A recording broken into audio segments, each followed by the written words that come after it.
Je le dis qu'on ne fera pas de doléances parce qu'il n'y en a pas. Justement, Podor est la parfaite matérialisation de votre slogan, un Sénégal de tous et un Sénégal pour tous. Département de Podor, commune de Ndioum bi ñu nekk ñu ngi fii nii ci commune de Ndioum gis ngeen oto bi fi mu taxaw fii pont la yoon la après naa yéeg ci kaw ngeen xool ko fii pont la pont bi nii ay oto ñoo fiy jaar ay citoyens sénégalais ñoo fiy jaar fii 2022 Sénégal bi ñu nekk ngeen xool pont bi rek li ko téye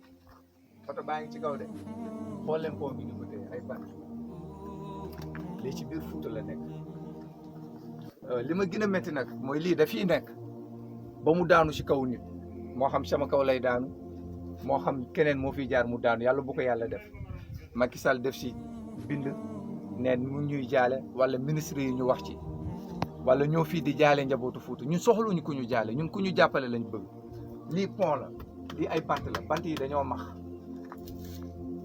gis ngeen bant yi dañoo max lii yëpp suuf la c'est que lii amul benn garantie donc bu fi jaaree léegi mun na këpp ay jur dañ fiy jaar lii dex la nawet bii bu ñëwee fii la ndox mi jaar. waaw ndox mi fii la jaar fii xur la quoi ndox mi fii lay jaar ndox mi bu fi jaaree fii day fees del ci ay bant yu max jëlam bant yu baax gis nga boo laalee bant yi suuf mooy génn ci ay bant yu max ay oto di ci jaar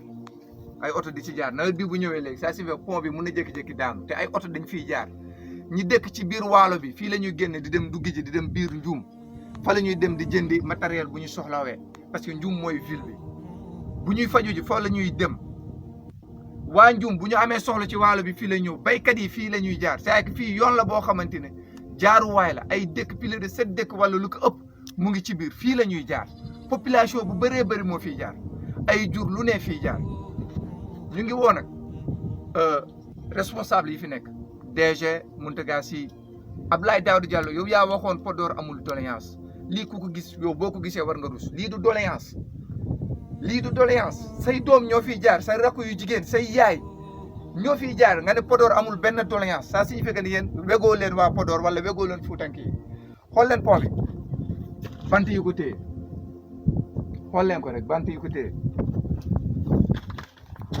lii yëpp dafa max lii yëpp dafa max mu ngi nii lii yëpp dafa max ndox bi fi ñëwee rek day daanu si dëkk bi ñu nekk si année si comment dire si 2022 ñu ne ba léegi pont banta ngi fii ñu ngi mel ni ñu nekk lii man ci ay film laa ko doon gis